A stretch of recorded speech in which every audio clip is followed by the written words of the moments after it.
Good morning दोस्तों। आज मैं आप सबको Indian constitution and fundamental rights मूल अधिकार के बारे में बताऊंगा। ये मेरा तीसरा लेक्चर है। ठीक, मतलब फंडामेंटल राइट्स का तीसरा लेक्चर है।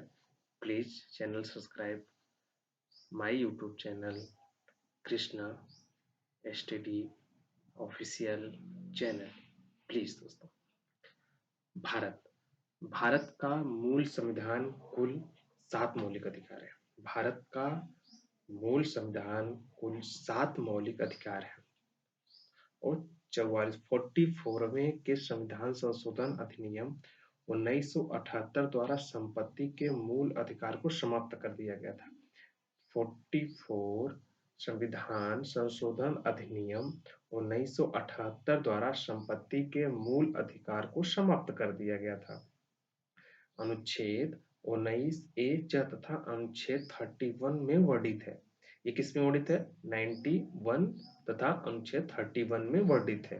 तीसरा पॉइंट, अब संपत्ति का अधिकार अनुच्छेद 300 का अनुच्छेद 300 का विधिक अधिकार है। क्या है? 300 का विधिक अधिकार है।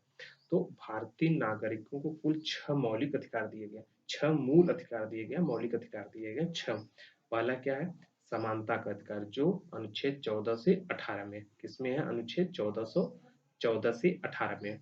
दूसरा, स्वतंत्रता का अधिकार, फ्रीडम का अधिकार, चाहे समझ लीजिए आजादी का अधिकार समझ लीजिए, वो अनुच्छेद 19 से 22 में है आपको।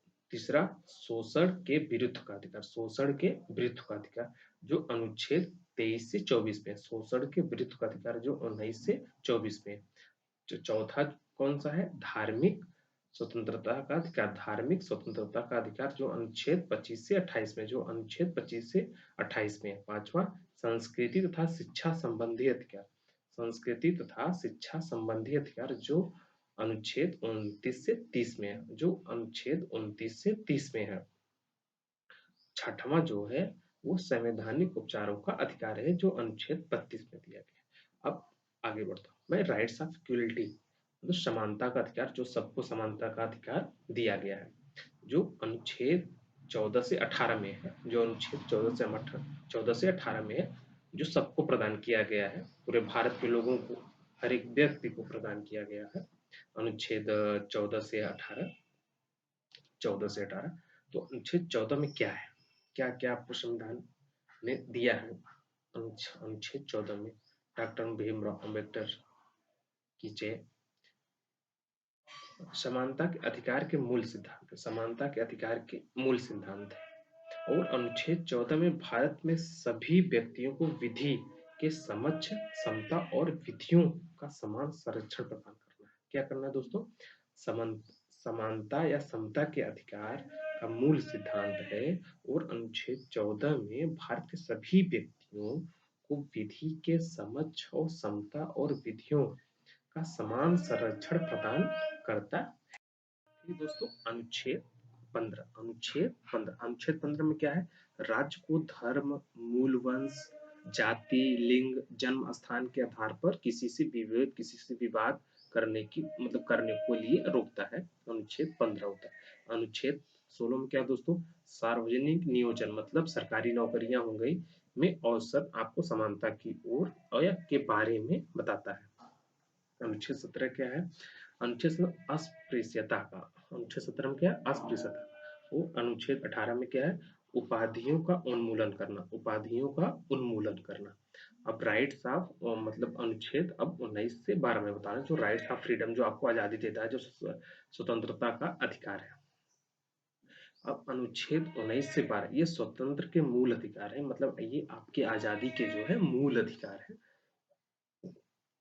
और अनुच्छेद 19 कुल 6 मूलभूत स्वतंत्रताओं को प्रत्याभूत करता है। अनुच्छेद 19 में क्या है? कुल 6 मूलभूत स्वतंत्रताओं को प्रत्याभूत करता है। और अनुच्छेद 20 में क्या है दोस्तों?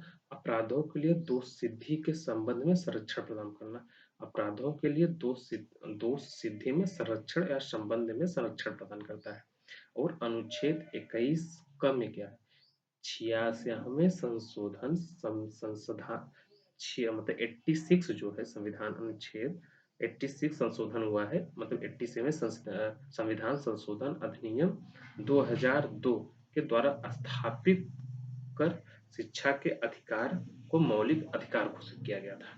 हाँ, इसको ये अनुच्छेद ध्यान से समझना दोस्तों 21 का क है, ये 86 मतलब 86 जब संविधान संशोधन हुआ था और 2002 अधिनियम के तहत इसको शिक्षा के अधिकार को मौलिक अधिकार के में घोषित कर दिया गया। दोस्तों मैं आप सबको अनुच्छेद 22 बताऊंगा। अनुच्छेद 22 में क्या है? अनुच्छेद 22 में कुछ दशाओं में गिरफ्तारी और निरोध संरक्षण प्रदान किया गया है। अनुच्छेद 22 में क्या दोस्तों? कुछ दिशाओं में गिरफ्तारी निरोध से संरक्षण प्रदान किया गया है। और 19 वन में अनुच्छेद 19 में क्या है? प्रदत्त मूलभूत स्वतंत्रताओं का स्थान सर्व प्रमुख है। क्या है? प्रदत्त 6 जो मूलभूत है, बताया था पीछे अथवा देखेंगे वीडियो, तो प्रदत्त 6 मूलभूत स्वतंत्रताओं का स्थान सर्व प्रमुख है। पहला क्या है? वाक एवं अभिव्यक्ति की आजादी, वाक एवं अभिव्यक्ति की आजादी। दूसरे में क्या है? शांतिपूर्ण एवं निरायुध सम्मेलन की आजादी है। और तीसरे में क्या है? संगठन या संघ बनाने की स्वतंत्रता, संगठन या संघ बनाने की स्वतंत्रता है, आजादी है आपको। और चौथा क्या है? भारत के राज्य क्षेत्र में अवध या फिर अवाध, जो भी बोल लीजिए आप, संरचना की आजादी है। पांचवें क्या? भारत के राज्य के किसी भाग में निवास करने और बस जाने की आजादी है। आप कहीं भी बस सकते हैं पूरे भारत में, कहीं भी आपको आजादी है, आप भारत के मूल नागरिक हैं।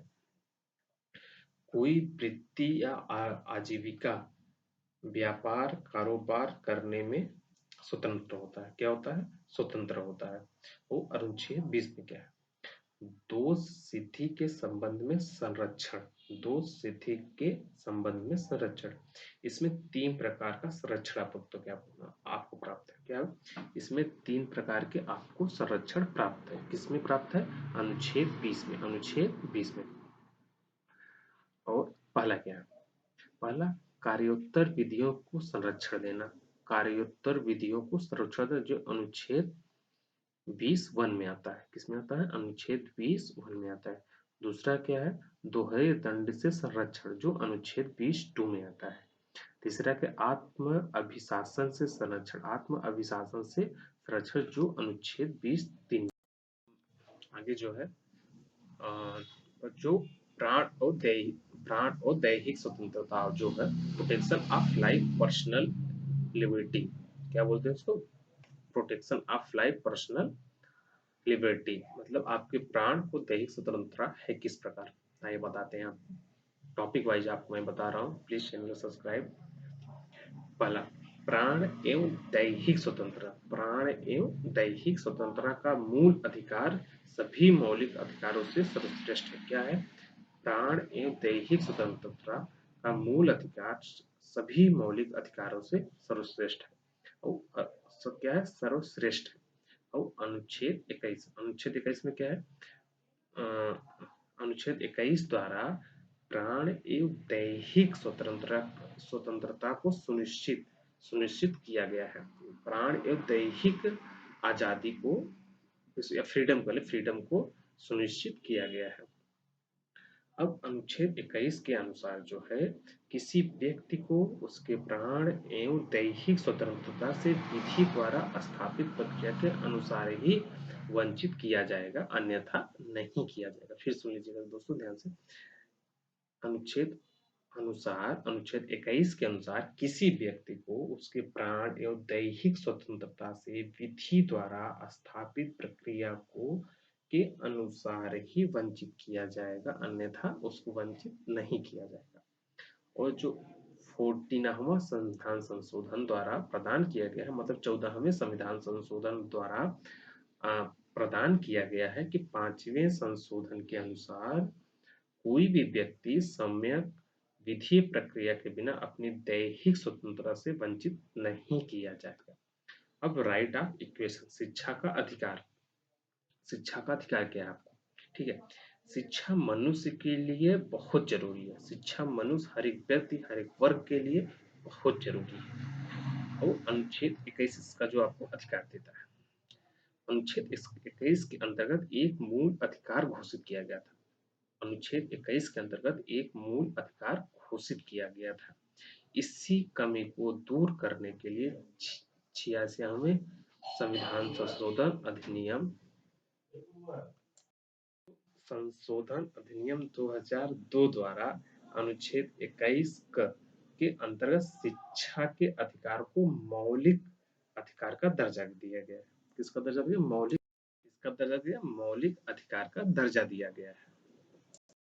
और फिर अनुच्छेद 22 में क्या है? कुछ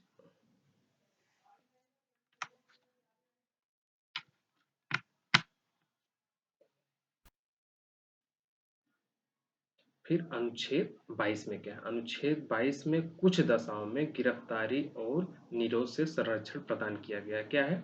कुछ दशाओं में क्या संरक्षण प्रदान किया गया? किससे? कुछ दशाओं में गिरफ्तारी और निरोध से संरक्षण प्रदान किया गया। और अनुच्छेद 19 प्रदत्त 6 मूलभूत स्वतंत्रताओं का स्थान सर्वप्रमुख है। पहला क्या है? वाक एवं अभिव्यक्ति की आजादी। क्या है दोस्तों? प्लीज दोस्तों आज बस इतना ही। Please subscribe my channel YouTube.